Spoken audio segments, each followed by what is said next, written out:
Ministro, usted muchísimas gracias por su intervención.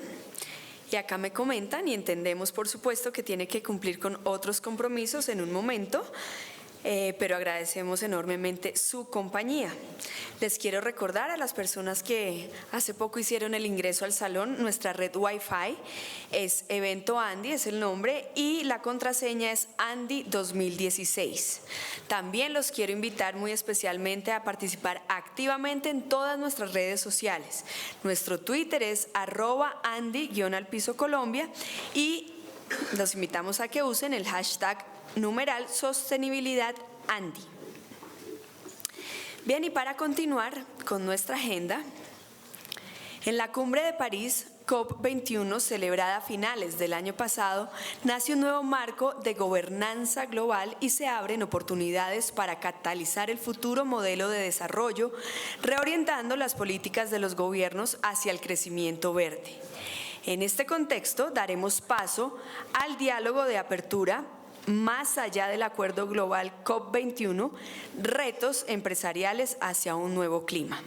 Así que invitamos al escenario al presidente de la ANDI, el doctor Bruce McMaster, también al doctor Jorge Londoño, gerente general y líder del grupo EPM, y a nuestro moderador, que en este caso será el director del diario La República, el doctor Fernando Quijano.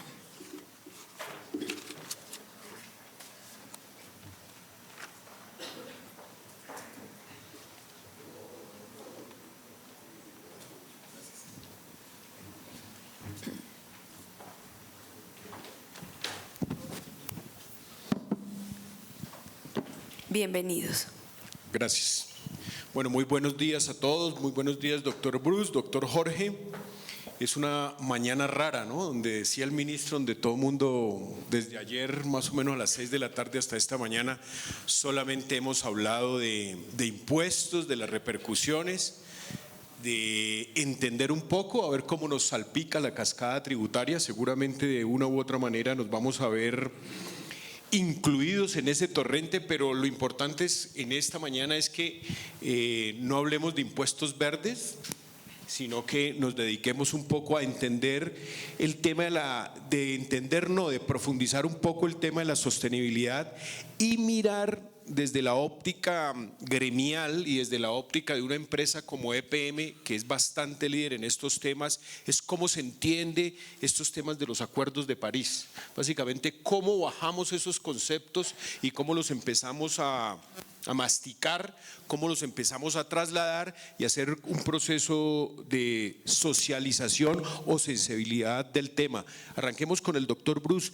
Estos acuerdos de París, ¿cómo hacer para que se vuelvan cultura organizacional, cultura empresarial en Colombia? Bueno, Fernando, muchas gracias, gracias a todos ustedes, gracias a Fernando por habernos acompañado el día de hoy, a Jorge, digamos, por estar con nosotros también.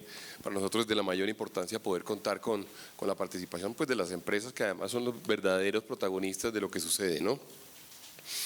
Y voy a entrar como en materia más o menos rápido, digamos, como para lanzar un par de conceptos, incluso un poco polémicos. A mí me parece que todos los acuerdos que se han venido, y es un poco la posición que tenemos en la ANDE, todos los acuerdos que se han venido firmando últimamente, o los acuerdos que algunos países se han negado a firmar, digamos un poco antes, son más que un compromiso empresarial, son un compromiso de la humanidad. Y deben ser un compromiso de la humanidad. En el caso particular de las emisiones de CO2, yo creo que Colombia tiene que ser suficientemente… Y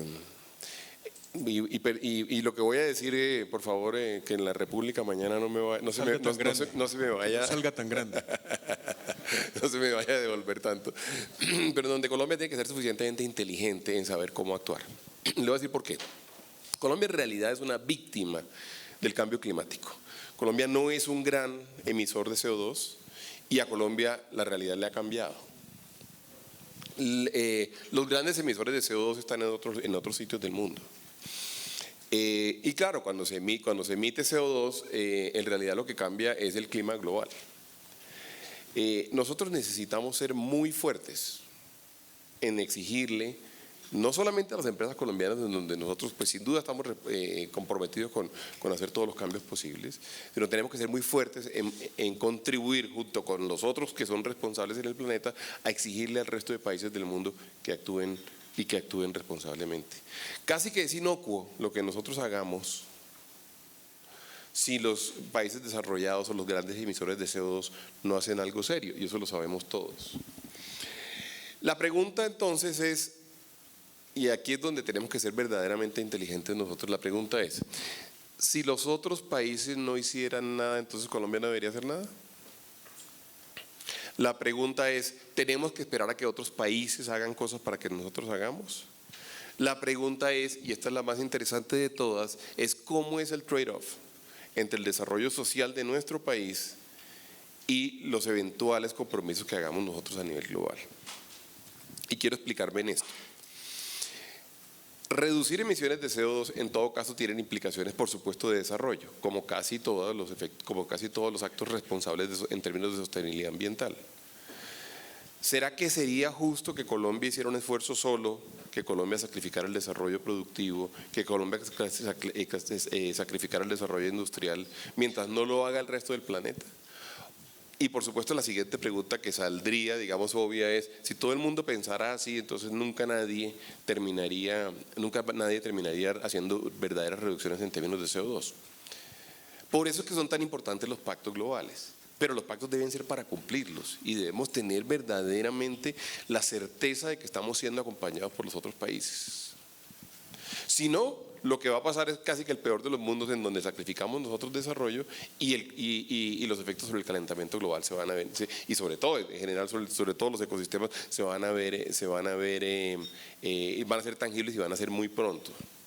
Usted conoce esta cifra, Fernando, pero es una cifra que a mí me gusta, digamos, en todo caso, sacar a relucir, porque pues casi siempre cuando la gente habla de emisiones de CO2, pues voltea su cara hacia la industria.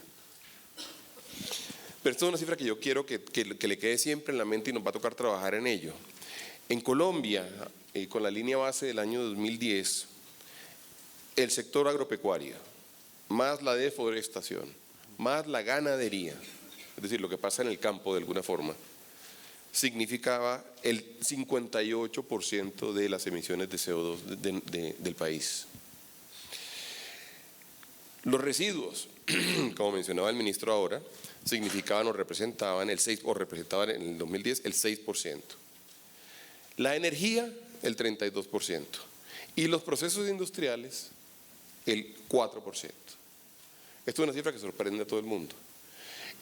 De manera que si hacemos un gran esfuerzo, digamos, en el sector industrial, y diga usted que lo reducimos no el 20, sino el 50%, estamos hablando del 2% de las emisiones que se producen en el país. Y esa de alguna forma tiene que ser la discusión y tiene que ser la discusión seria. Más aún cuando estamos hablando, y yo soy uno de los que habla de ello, de que Colombia tiene que tener un desarrollo fuerte en términos agroindustriales, en términos del agrícola, en términos del campo, porque allí sí que tenemos que hacer las cosas con gran cuidado. Porque está demostrado, digamos, que el gran efecto en un país como Colombia está realmente en el campo.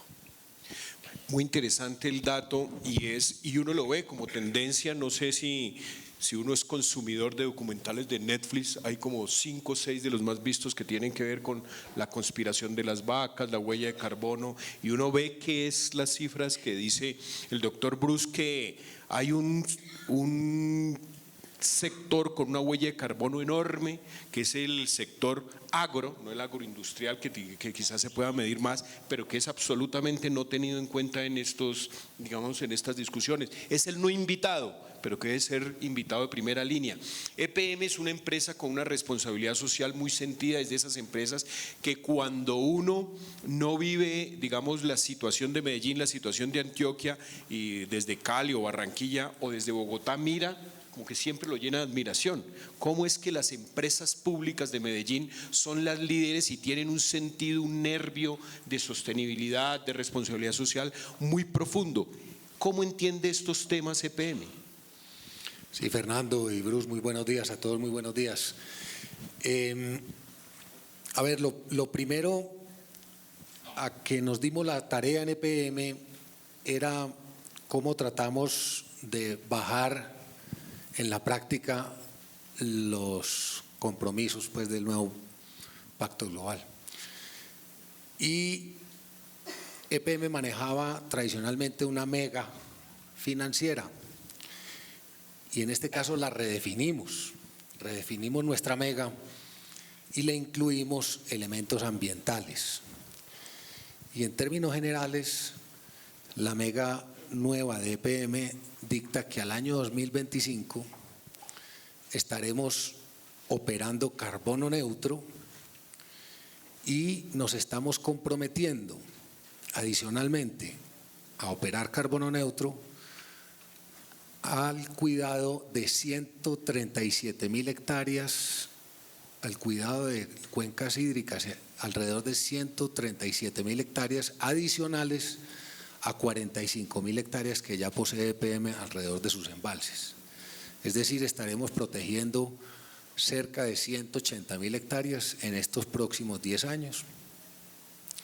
180.000 hectáreas que estaremos trabajando de diferentes formas.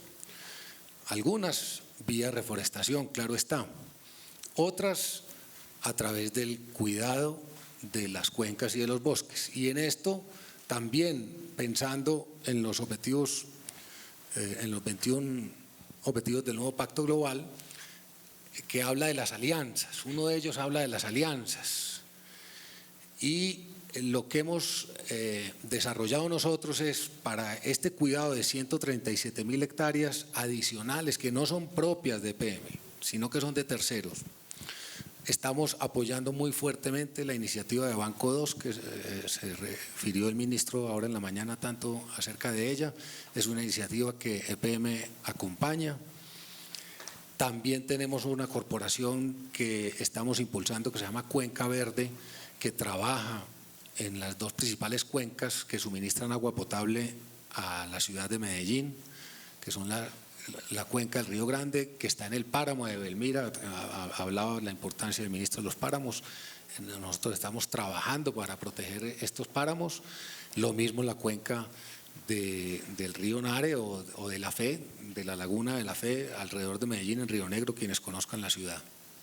Entonces, hemos puesto en la mega el compromiso público, Fernando, de decir, pues en el año 2019 estaremos operando carbono neutro. En esto nos va a ayudar mucho el ingreso de la central hidroeléctrica de Ituango, que obviamente por compromisos ambientales tenemos que estar protegiendo 18.000 hectáreas alrededor de Ituango y esto nos va a colaborar mucho a lograr ese objetivo de operar carbono neutro.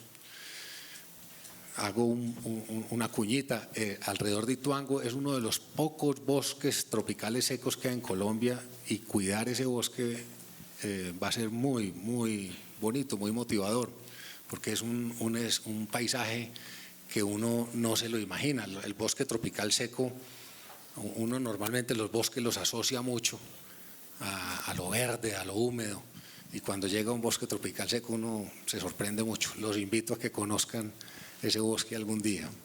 Ahora, desde lo urbano, porque digamos que estos son cuidados o compromisos que estamos haciendo, si se quiere, un poquito más de orden rural, pero en el contexto urbano también tenemos otras iniciativas, fundamentalmente con la movilidad.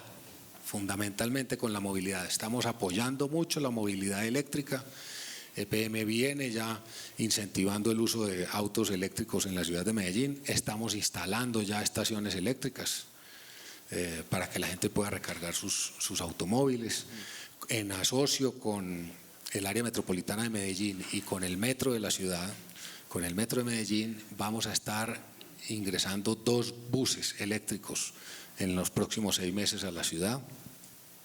E igualmente venimos impulsando mucho también el consumo de gas en el sector automotor.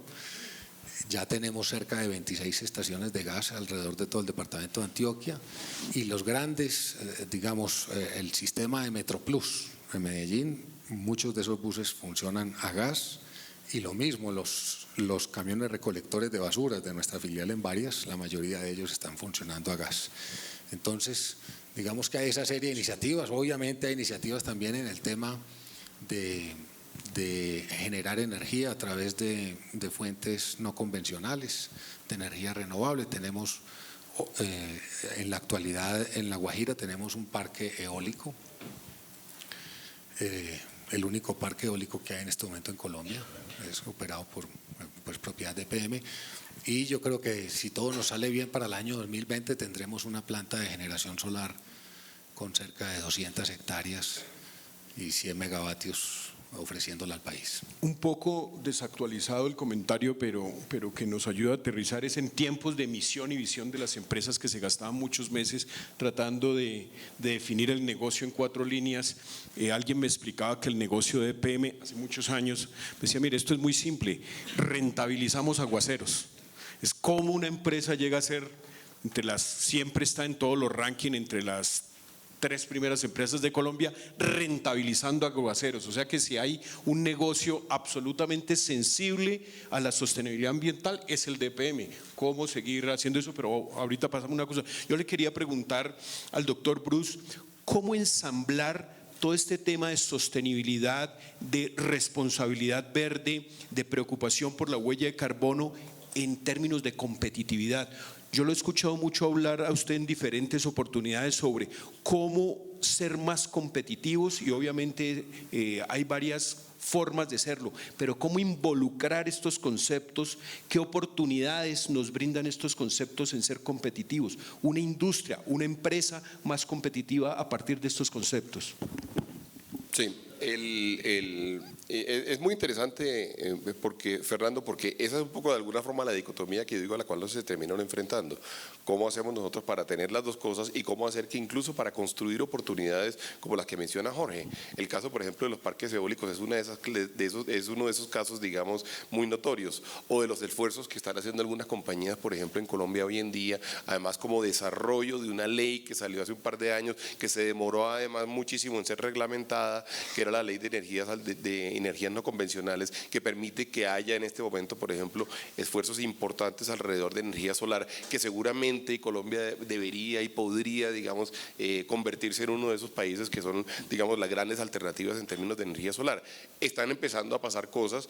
No entendimos nunca cómo nos demoramos tanto en la reglamentación de esa ley. Eso son de esas cosas que uno, es como el tema de la factura electrónica. ¿Por qué Colombia está apenas hoy en día con un proyecto de 24 compañías con factura electrónica cuando hace por lo menos 7 años estábamos hablando de la factura electrónica?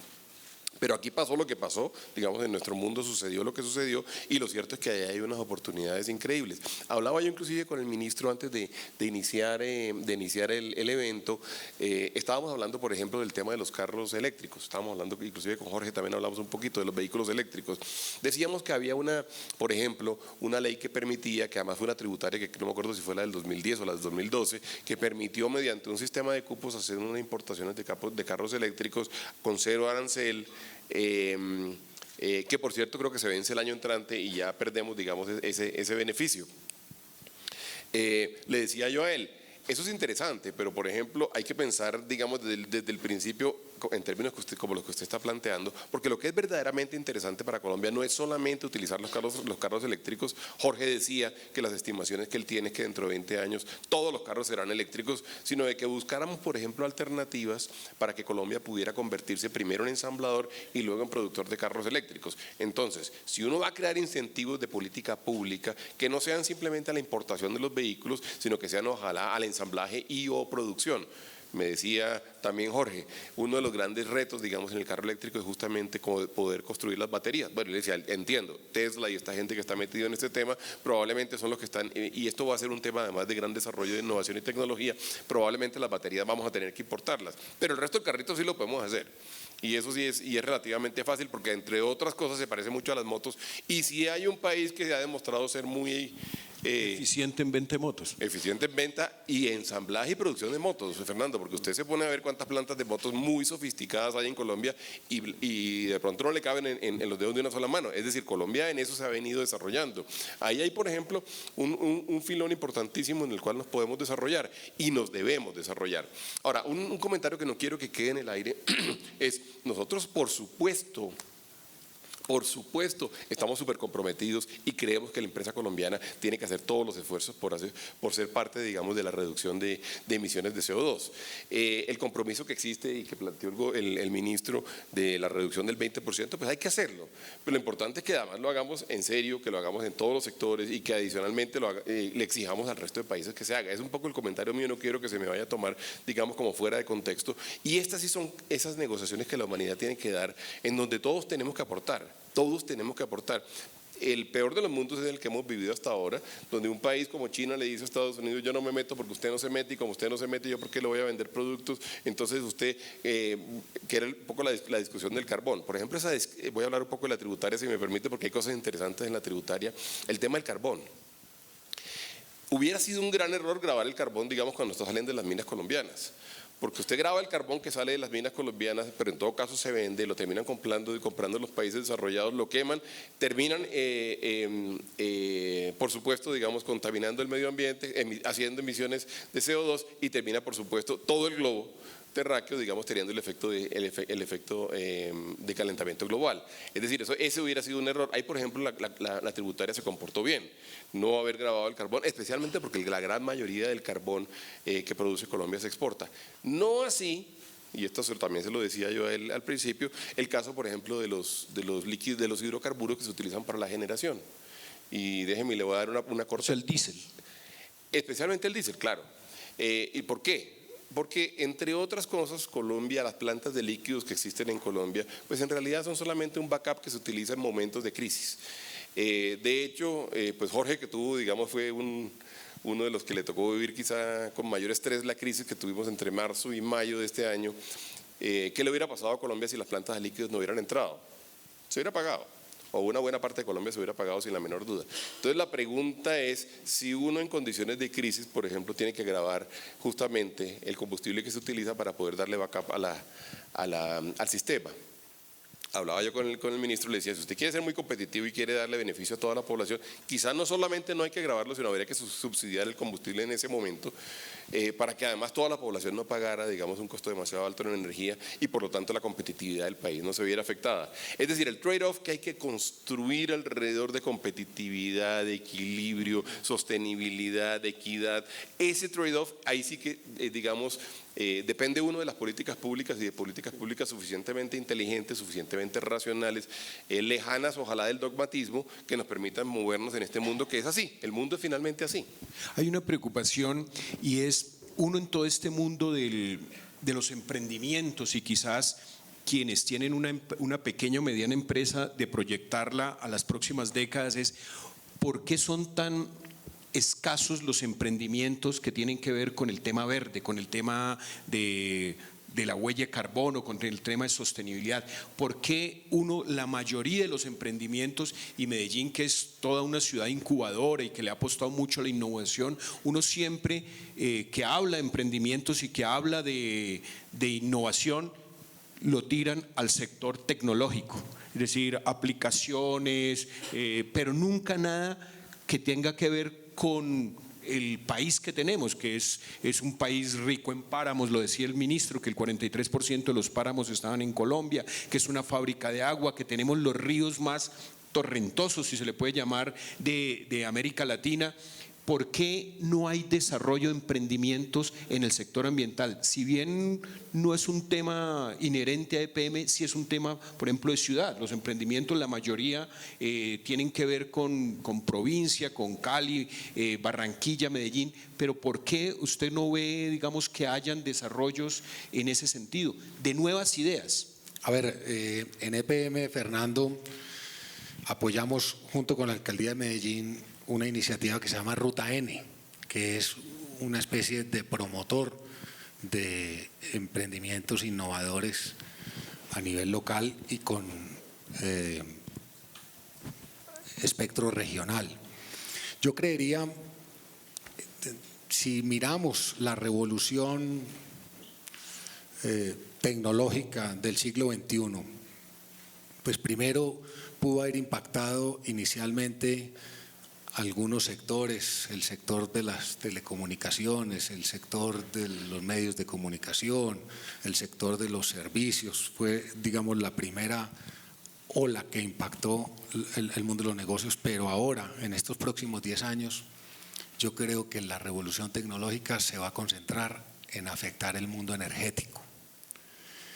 Y los cambios energéticos que le vienen al mundo son trascendentales, O sea, las compañías que hoy vemos en el año 2015, pues por poner un ejemplo, van a ser cosa del pasado en el año 2030. Hay una revolución absoluta y ahí hay mucha innovación, y como está ocurriendo en el caso de Uber y en el caso de estas empresas colaborativas, la generación de energía va a ser muy colaborativa, va a ser totalmente independiente en red, energía distribuida, generación distribuida, y eso va a permitir mucho la iniciativa individual y de pequeños emprendedores que van a ser los grandes empresarios del futuro con toda seguridad.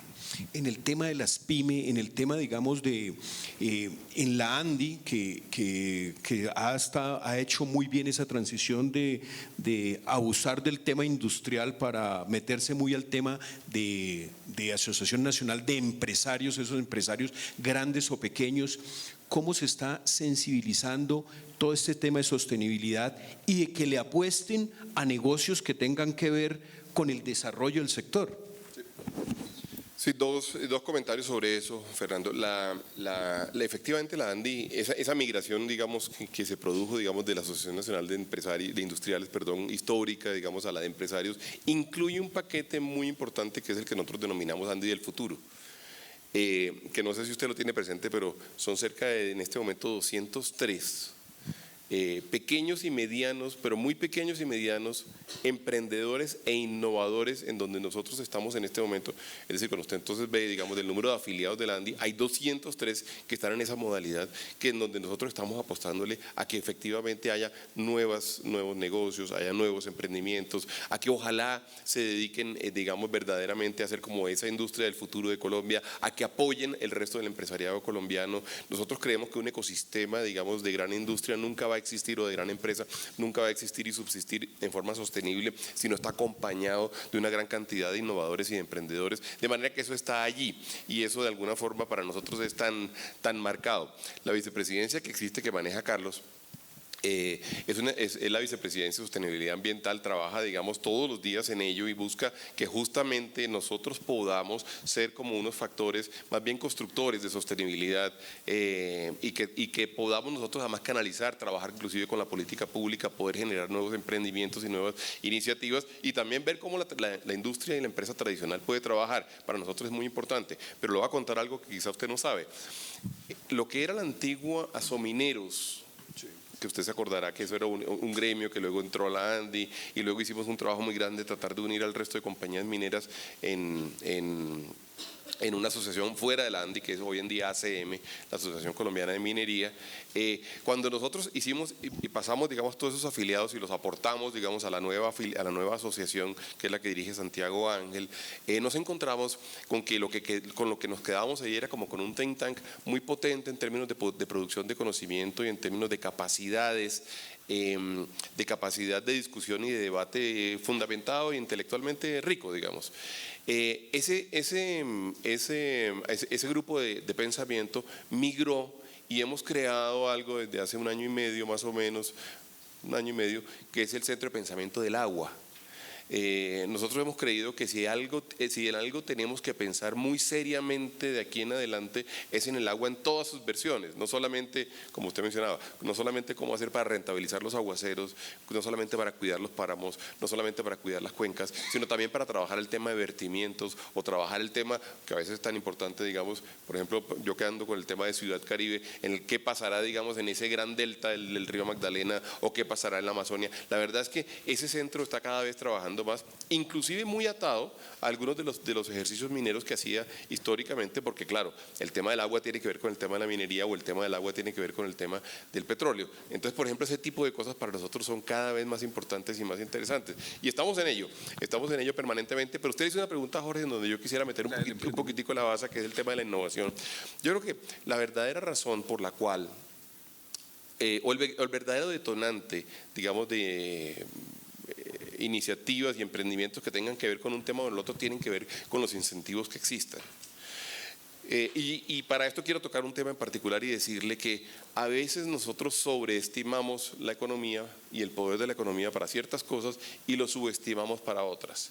Y esto me permite hablar de un tema que va a ser un tema, digamos, seguramente muy polémico y en el cual nosotros nos vamos a meter en el tema de la tributaria, y es el de imaginarse que los impuestos son el mejor mecanismo de regular o de regulación para ciertas cosas. El cuento de las bebidas, por ejemplo, azucaradas, o el tema de las emisiones, o el tema de eventualmente incluso industrias como la industria del cigarrillo. ¿Son los impuestos el principal mecanismo de regulación que tiene un país? Mi respuesta es que no. Mi respuesta es que de alguna forma los economistas fiscalistas le han echado el cuento a quien defiende los distintos temas y lo convencen de que los impuestos son la mejor forma de regularlo. Eso está por verlo. Siempre, evidentemente, todos los ejercicios económicos tienen al final la posibilidad de que hagamos una sensibilidad y ver la elasticidad precio de cada cosa para ver si efectivamente se están reduciendo los consumos o se están reduciendo las emisiones o se está reduciendo la venta de un producto en particular o se está reduciendo la obesidad. Y eso lo veremos y lo veremos con la historia. Pero mi teoría es que en Colombia estamos como sobresimplificando el papel regulador del Estado y se lo estamos pasando a los tributarios, a los fiscalistas. Los fiscalistas han aprovechado de eso y le venden la historia a quien tiene que regular el mercado, y el que regula el mercado entonces se vuelve el gran defensor de los impuestos. Inclusive, lástima que el ministro se fue porque yo se lo iba a decir al ministro. Yo no estoy seguro de que, digamos, obligatoriamente el mejor y más potente mecanismo que tenga en sus manos un ministro de Medio Ambiente sean los impuestos verdes. Y eso es una discusión que tenemos que dar y tendremos que darla bien. Y entonces ahí digo que se sobreestima, digamos, la capacidad de la economía para tratar de mejorar todo, tratar de cambiar los comportamientos de la sociedad. Luego se subestima también la economía en términos, por ejemplo, de los incentivos. Y le voy a poner un caso. ¿Recuerda usted el caso de los hoteles en Colombia? Los hoteles dan cuenta que ahora que el próximo año terminan ya su época gloriosa, el 1 de enero. Pues, sí, no, porque fíjese usted que ¿cuánto creció el sector hotelero en los últimos 10 años? 2 veces por encima del crecimiento. Por lo menos, ¿verdad? Sí. Por lo menos el 10% anual. Sí. Bueno, es decir, se demostró la capacidad que una política de incentivos puede producir sobre un sector. Ahora, no para toda la vida. A mí me parece bien que inclusive que eventualmente se acabe. El año entrante se acaba. No se le acaba para los hoteles que ya tienen el beneficio, sino lo que se dice es para los nuevos. Los nuevos hoteles no tendrán este beneficio en adelante, pero los que adquirieron. Se le pone una barrera a la competencia de los que aprovecharon el beneficio. Siempre pasa eso cuando uno tiene un gran detonante. La pregunta al final es si los detonantes son para el resto de la vida o si los detonantes son verdaderamente detonantes y deben parar cuando ya se dinamizó suficientemente un mercado. Y yo digo que los gobiernos deben tomar decisiones en producir detonantes en sectores críticos de la economía que produzcan un beneficio grande. La hotelería lo produjo, en mi opinión, y produce un beneficio además en todo el territorio nacional. Lo mismo pasa entonces con las innovaciones que tienen que ver con el tema ambiental. Y yo digo que debíamos hacer un esfuerzo muy grande, y toda esta carrera es para decir que debíamos hacer un esfuerzo muy grande en generar unos incentivos fuertes a que hubiera investigación e innovación en el sector. Sí, señor. Aquí le estaba tratando, está que se habla de la reforma tributaria. Ya 2 respuestas nos las ha llevado a la reforma tributaria. Aquí estaba tratando de ubicar los 2 capítulos que tienen que ver básicamente con el del impuesto verde y el de, ya lo encuentro, y el de las bebidas. Yo quería preguntar una cosa que quizás el auditorio es consciente y lo ve, pero desde la parte, digamos, cuando nosotros generamos contenidos, lo vemos a diario. Son 2 papas calientes. No son papas calientes porque no son problemas. Pongámosle 2 tendencias. Uno es el tema de la sostenibilidad y otro es el de la responsabilidad social, que son como parientes, hermanos, pero cuando la alta gerencia de una empresa, cuando un gerente, cuando un presidente dice, bueno, todo mundo, me invitaron a un foro y todo el mundo está hablando de responsabilidad social y de sostenibilidad. Son 2 modas, y eso cómo me lo como en esta empresa. ¿Dónde pongo eso? En el tema de responsabilidad social empresarial, por lo general lo ponen por allá, como en mercadeo, como en el departamento de comunicaciones, como que sí haga unas cachuchas, como que, o haga un tema aquí con los vecinos y ponga unos árboles. Digamos como que no está claro, como que no está en el ADN de la empresa. Obviamente se ha desarrollado. alguien me explicaba, me decía, lo que pasa es que aquí pagamos un 4% por cada empleado que se llama cajas de compensación. Esa es nuestra responsabilidad social y es una forma de verlo. El otro tema, pariente, es sostenibilidad. ¿Cómo albergar para los dos? ¿Cómo albergar en las empresas ese concepto, ese desarrollo, esa oportunidad, esa forma de construir, que no le digamos al Estado, usted incentive los desarrollos sostenibles y nosotros como empresa ya los adoptamos, sino dónde? Si yo tengo una empresa y fabrico cachuchas para la maratón de Neiva o de Popayán, y esa es una empresa, pero me gusta el cuento de lo sostenible, o creo que ese tema está de moda. ¿Cómo lo albergo? ¿Cómo lo hago germinar? Fernando, a ver, yo como considero el término sostenibilidad y responsabilidad social, que son indudablemente primos hermanos. Yo me sueño una EPM que viva al menos por los siguientes 1000 años. Tiene que vivir 1000 años más. Ese es el propósito. ¿Cómo hacemos que EPM perdure al infinito? Y eso nos lleva a las palabras de sostenibilidad y responsabilidad social. En términos de recursos naturales, ¿cómo vamos a vivir 1000 años si es una empresa que fundamentalmente se nutre de los recursos naturales?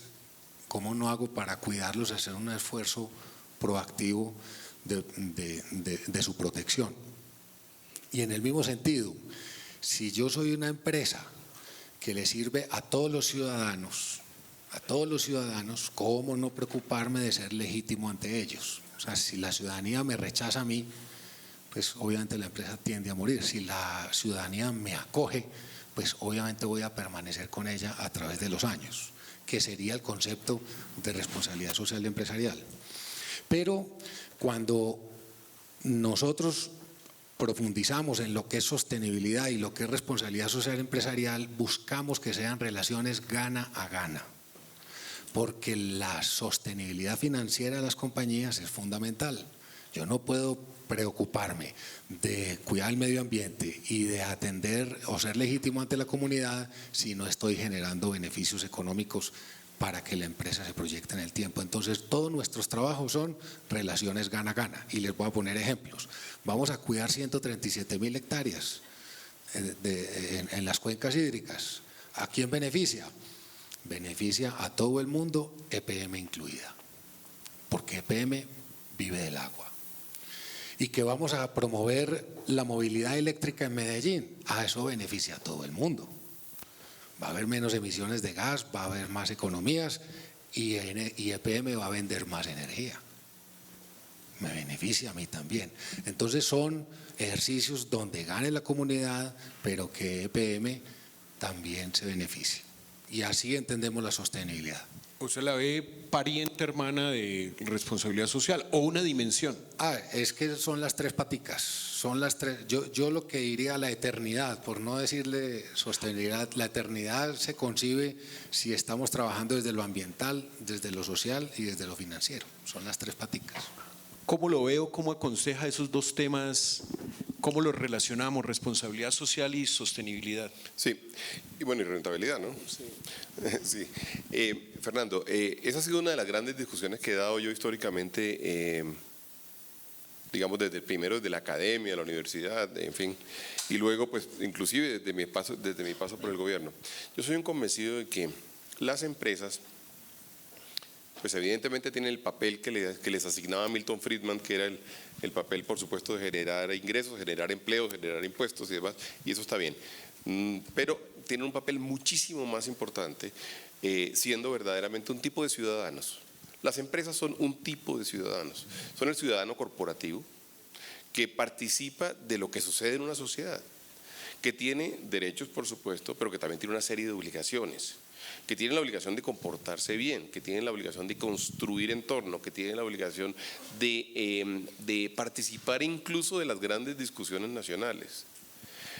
Por eso, de alguna forma, desde la asociación nosotros a veces nos metemos en temas que le puede parecer a la gente que no son como usualmente del resorte del sector privado. Diga usted el tema de la justicia. El tema de la justicia es algo que por supuesto termina siendo del resorte del sector privado porque al final somos ciudadanos. En ese orden de ideas, cuando uno identifica cuáles son los grandes desafíos de una sociedad, en el caso de Colombia, digamos, estamos hablando en este momento de sostenibilidad ambiental, tenemos un inmenso, digamos, rosario de desafíos, o el tema de responsabilidad social, un país con las inequidades que existen, con la exclusión tan grande que existe, con el reto que tenemos en términos de posconflicto, con el reto que tenemos en términos de poblaciones que han sido, digamos, por múltiples razones denominadas poblaciones vulnerables, bien sea porque son minorías étnicas, porque son minorías geográficamente ubicadas en sitios, el trabajo que hacíamos, que mencionaba el ministro, por ejemplo, en Chocó. ¿Cuántas empresas de la ANDI están presentes en Chocó? Ni una. Bueno, en este momento está presente el call center que lo montamos con él además, por cierto, y con Zulia Mena, el call center que lo hicimos porque necesitábamos crear, digamos, trabajo y generar fuentes de empleo. Luego, pues entonces las cadenas comerciales, en fin, los bancos, pero lo cierto es que la responsabilidad va mucho más allá y le quiero contestar diciéndole, por ejemplo, cuando nosotros planteamos la gran pregunta al interior del empresariado sobre cuál era nuestro papel en el posconflicto, para darle un caso, y dijimos, pues nos piden que, por ejemplo, generemos empleos para los reinsertados. Y eso es relativamente fácil, generar empleos para los reinsertados. De hecho, no es ni siquiera un problema demasiado grande. Y si me permite, voy a contar una anécdota. Yo me senté con el ministro de Comercio Exterior de Alemania a almorzar. Él vino como en marzo o en abril, vino aquí, me invitó a almorzar y me dijo, hablemos de Colombia, hablamos un poco. Me dijo, ¿ustedes están dispuestos, por ejemplo, a generar empleos para los reinsertados? Y le dije, pero claro. Me dijo, pero ¿eso es un problema de qué tamaño? ¿Cuántos son los reinsertados? Le decía yo a él, pues estimamos que debe haber unos combatientes o excombatientes en ese momento de cerca de unos 7.000, le decía yo. Y ahí me interrumpió. 7.000 por 3, 7.000 activos y se le multiplica por 3 familiares, ¿o no? Pues sí, pero esos no son… Es como 20.000 personas, más o menos, vinculadas al conflicto. Sí, pero ahora me va a meter también a los amigos y a los vecinos. Esas van a salir. Las redes de apoyo. Pero no me dañe el cuento, porque es que yo le iba a contar el cuento con 7.000. Es que con 7.000 era que me funcionaba. No me sirve con 20, Fernando.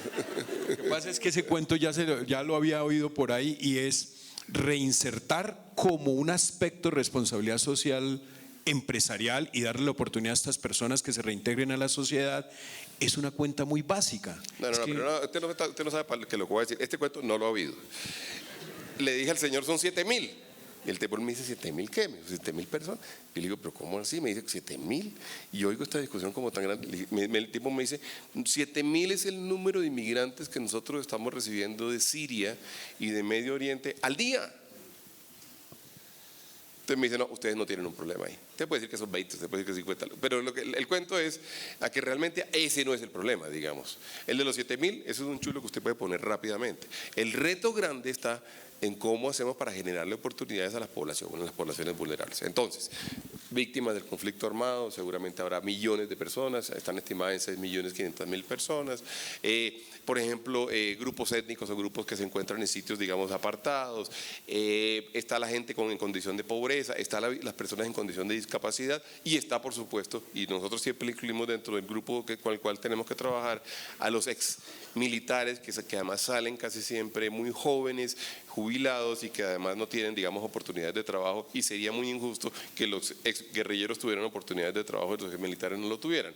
Entonces, ese, por ejemplo, yo sí creo que es una de las versiones de responsabilidad social, claro que sí, generar oportunidades de trabajo a quien no las tiene, porque entre otras cosas no es darle empleo, no. Es formarlos, es educarlos, es darle capacidades para el trabajo, es explotar en ellos o hacer que surja, digamos, el talento que tienen, pero permitiéndole que puedan ser parte de una organización formal, donde tengan adicionalmente todas las coberturas, digamos, que de ley que no tiene la mayoría de la gente que está en condición de informalidad. Yo sí creo que ese es uno de los papeles importantes que nosotros debemos cumplir, y no es un cuento, y estamos comprometidos en eso. De hecho, hace 2 días lanzamos nosotros una cosa que denominamos, un proyecto que denominamos la Ruta de Empleo Incluyente, que es un trabajo con USAID, con Activoca, con la Fundación Corona, en donde lo que estamos haciendo es como uniendo los esfuerzos de todas las entidades que han venido haciendo históricamente, está EPM, que han venido haciendo este trabajo históricamente y que en realidad pueden ofrecerle oportunidades pues a una gran cantidad de población que está sin duda 100 metros más atrás al momento de arrancar en una carrera de 100 metros, es decir, que tiene una gran cantidad de desventajas, digamos casi que históricas que tenemos que tratar de superar. Sí. El punto preciso ahí era como el paréntesis, era que la gente dice, miren, no se preocupen por los reinsertados, que son 7.000 combatientes y multiplique por 3, eso le da más o menos 20.000 personas. ¿Usted sabe cuántos empleados tiene el éxito? 45.000, o sea que crear una empresa que sostenga por un tiempo a estas personas no debe ser el problema que obstaculice ese tema, como para cerrar el paréntesis. Pero la cifra más interesante no es esa. Sí. Por ejemplo, la Agencia Colombiana de Reintegración ha trabajado hasta ahora con 57.000 personas y de esas 57.000 hay 28 entre ex paramilitares y ex guerrilleros que están trabajando en las compañías. Hasta hoy en día hay 28.000 personas trabajando en el sector formal que fueron de alguna forma sujetos que se acogieron, digamos, a los programas de la Agencia Colombiana de Reintegración. Yo meto la baza, Fernando, yo meto la baza. Ituango, para quienes no lo sepan, es una gran central hidroeléctrica que estamos construyendo en este momento en EPM.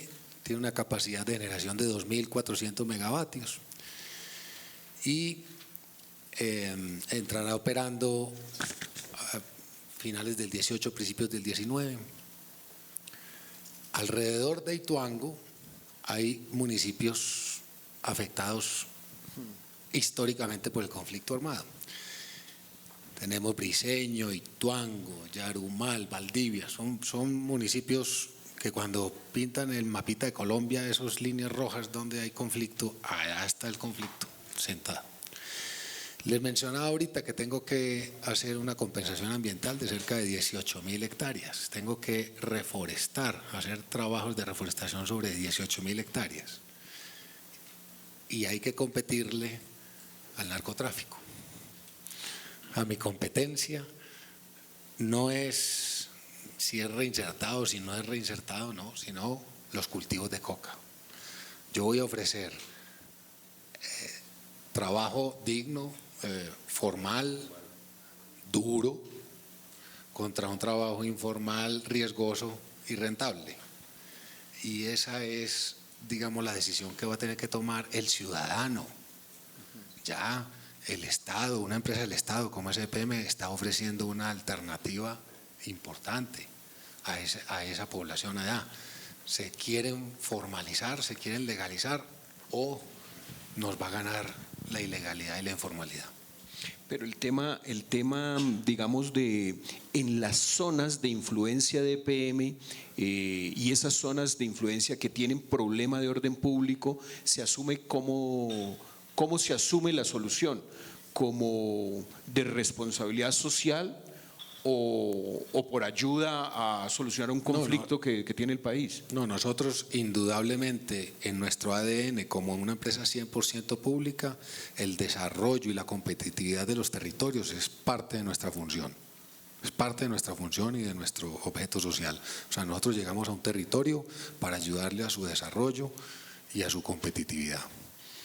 Y así lo asumimos. Cuando llega EPM a construir una central hidroeléctrica, llega con toda una batería de acompañamiento social y de compromiso ambiental para bregar que ese territorio se desarrolle. De hecho, los 12 municipios que rodean el proyecto de Ituango han recibido aportes de EPM que no hubieran recibido esos municipios en 100 años. En 100 años, o sea, lo que hemos hecho nosotros en 5 años le ha permitido a ellos desatrasarse prácticamente un siglo. Pero el reto que tenemos adelante como sociedad es si esta sociedad quiere hacer el cambio de lo ilegal a lo legal o de lo informal a lo formal, que no es fácil. Hay elementos culturales que vamos a tener que trabajar intensamente, porque yo le voy a ofrecer a un campesino trabajo 8 horas diarias, bueno, una remuneración, llamémoslo así, modesta, contra el otro, que es un trabajo, me imagino, yo no lo he hecho, pero es un trabajo medio esporádico y mucho más rentable, mucho más riesgoso, claro está.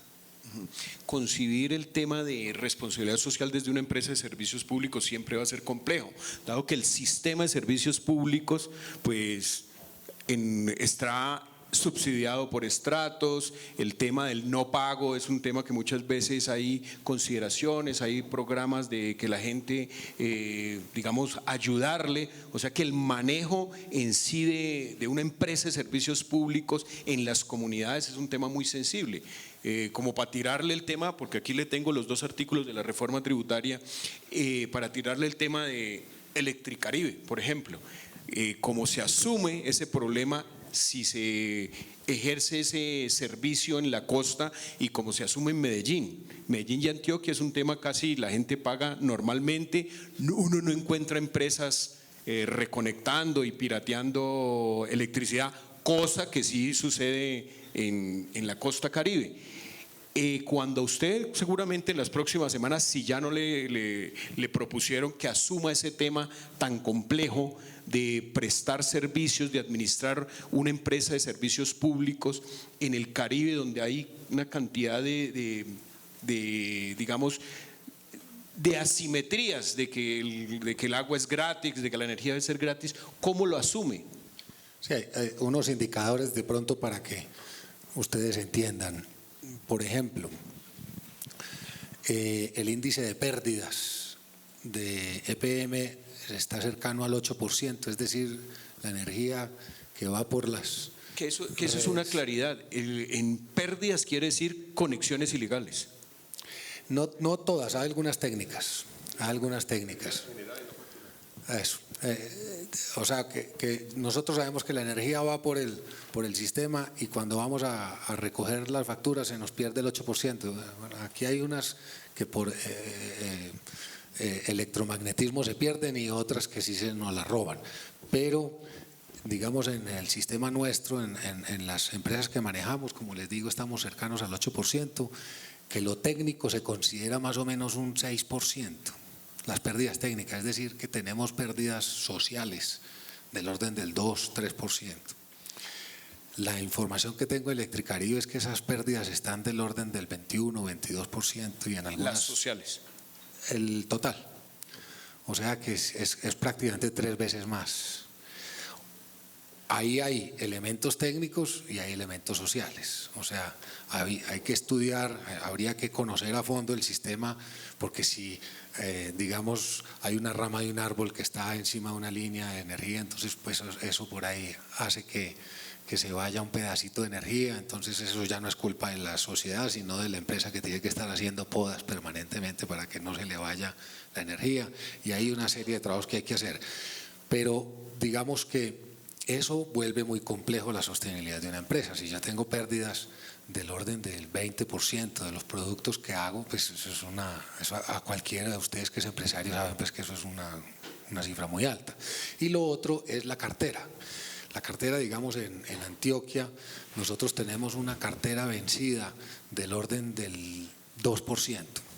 Del 2%, que es muy baja, eso lo tiene cualquiera de sus empresas también. Cuando ustedes van a ver indicadores de carteras, tener indicadores del 2% sobre una facturación tan masiva como la nuestra es una cartera muy bajita.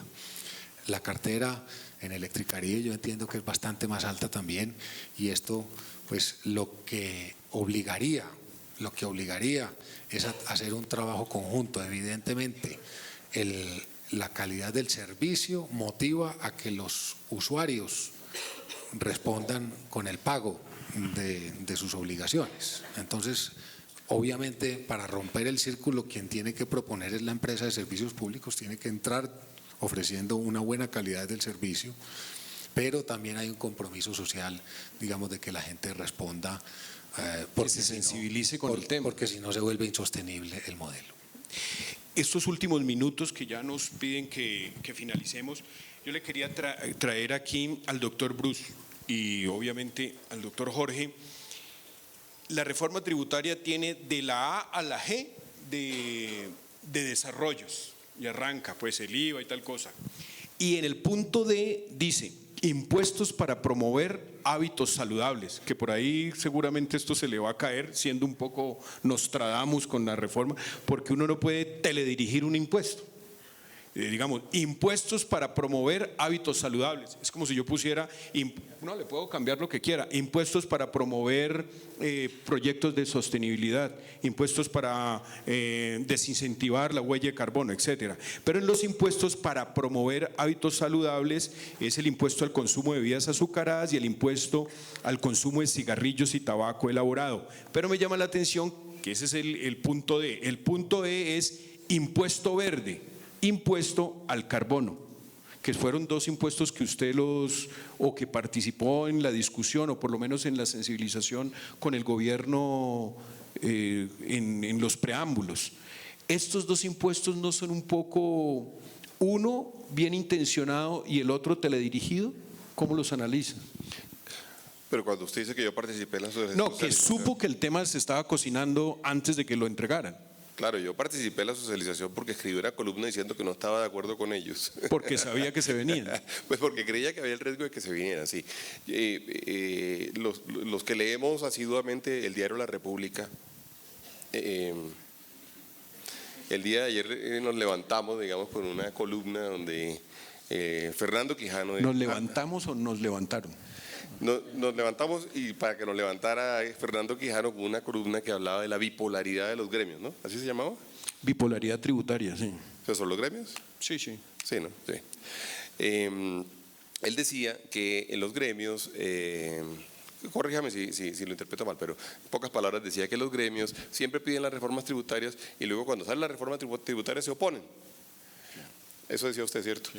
Yo le decía que eso no está cierto porque a mí, por ejemplo, esta reforma tributaria me parece, yo la pedí y la pedí pues a cuenta de mis afiliados, no Bruce, sino mis afiliados la pedimos, porque sí que realmente creíamos que había que asegurar dos cosas. La primera, por supuesto, es la financiación del Estado. Nosotros vemos un costo, digamos, verdaderamente no percibidos totalmente, digamos, por la sociedad del riesgo que existiría si Colombia no financiara bien al fisco, es decir, lo que puede pasar, por ejemplo, en términos de costos financieros y si perdiéramos el grado de inversión puede superar los 10.000 millones de dólares anuales, es decir, eso terminaríamos no solamente no invirtiendo en Colombia, sino pagándole todo a los mercados financieros y eso sería muy costoso y eso le da muy duro realmente al desarrollo.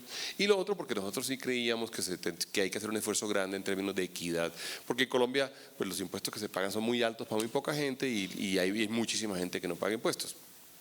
Y tercero, porque sí creíamos que los que estaban pagando impuestos muy altos requieren, digamos, efectivamente una inyección de competitividad suficientemente grande. Y eso yo lo sigo defendiendo, digamos, y creo que la reforma además hace unos esfuerzos súper interesantes, digamos, y súper valiosos, caminando en esas rutas. Ahora, la pregunta de si uno quiere pagar más impuestos o no, pues es muy tonta porque uno, en fin, pues no quiere pagar más impuestos. ¿Usted quiere que el arriendo le valga más todos los meses? No, no quiero que me valga más, eso ya lo sabemos, eso es bastante obvio, digamos. La pregunta es si lo necesitamos, ¿no? Y mi posición es que lo necesitamos, nos va a tocar hacer un esfuerzo y quizás lo que estamos haciendo en este momento es construyendo un país mejor en adelante. ¿Quiere uno que le haga una mayor retención en el salario? Pues no quiere, eso es obvio que no quiere. Donde creo que la reforma, digamos, se enreda a sí misma es cuando deja ese espíritu como muy general, muy macroeconómico, muy de filosofía tributaria y muy de filosofía económica y decide que olvida eso y se va por un camino rarísimo que es el camino de hablar de 3 o 4 impuestos específicos. Y a mí me parece que eso es un gran error porque entre otras cosas genera un ruido muy grande en el debate. Inclusive yo le decía a alguien anoche, estábamos en el Ministerio de Hacienda, le decía, inclusive nos inhibe a nosotros de hacer un apoyo suficientemente fuerte de la reforma como un todo y que ojalá la reforma entrara casi que blindada al Congreso y saliera blindada, porque está hablando de cosas muy, muy particulares. Yo, en el caso que usted menciona, el caso de las bebidas azucaradas o el caso del impuesto al CO2, a mí me parece que ahí hay un problema porque son impuestos tremendamente dirigidos. Pueden ser inclusive bien intencionados, pueden ser meritorios desde el punto de vista ético, desde el punto de vista de política pública. Creo que no son efectivos desde el punto de vista de regulación. Este no es el mejor mecanismo que hay para regular el comportamiento de los seres humanos. Repito, los tributarios, los fiscalistas aprovechan esa oportunidad y tratan de cogerse el impuesto y de cogerse los recursos, pero al final del día lo que termina es desenredando un poco la discusión. A nosotros nos va a tocar, y yo eso es lo que yo haré, y lo anuncio pues así como muy públicamente, yo voy a apoyar toda la reforma, pero voy a decir, no se metan en esos impuestos particulares porque están cometiendo un error muy grande y además es denota un comportamiento. ¿Ambos de los que hablamos, impuesto a las bebidas y el carbono, son particulares? Yo le mencionaba ahorita, por ejemplo, el de los combustibles líquidos para generación. Okay. El de los combustibles líquidos para generación es un gran error. Y yo creo que el ministro inclusive puede ser que lo entienda, porque lo hablamos ahorita a la entrada. Es un impuesto en donde uno va a terminar utilizando los combustibles líquidos. ¿Cuándo? En casos de extrema urgencia. Exactamente. Ahora, que las plantas que tenemos no son suficientemente eficientes, suficientemente limpias, eso es cierto, pero pues es el Renault 4 que uno tiene ahí guardado para el día en que uno no pudo sacar ninguno de los otros carros, que puede ser una vez cada 6 años, como es el fenómeno de la niña, el fenómeno del niño, perdón. Dicho eso, lo que tenemos entonces es unas plantas que ya existen, por las cuales ya pagamos y que podemos prender. Entonces a mí me parece que ahí hay un error. Yo inclusive, si a mí me preguntaran, repito lo que dije hace un rato, yo de pronto hasta subsidiaría el combustible para esas plantas durante ese momento. Que uno pudiera tener un Rolls Royce guardado, bueno, pues no es el caso de Colombia. Colombia no tiene la oportunidad de tener un Rolls Royce guardado y no lo tiene. Ya tenemos Renault 4 y ¿para qué nos vamos a gastar el dinero en otra cosa? Entonces yo creo que esos impuestos específicos siempre terminan enredando un poco la discusión tributaria, que yo creo que no, en realidad no valía la pena. Vamos a tratar de concluir finalmente. Arrancamos con el temor de hablar de impuestos y caímos en hablando de impuestos, pero obviamente es el tema, y más cuando hay un puesto de destinación específica como es al carbono y otro el de las bebidas que menciona la reforma tributaria. Un poco de conclusión y uno que ve aquí en el tema, que hay una necesidad urgente de cómo el concepto de sostenibilidad se interiorice en el ADN de las empresas y cómo este tema no sea una tendencia, una moda, sino que realmente las empresas, independientemente de su tamaño o del sector donde se desempeñen, vean cómo desarrollan el concepto.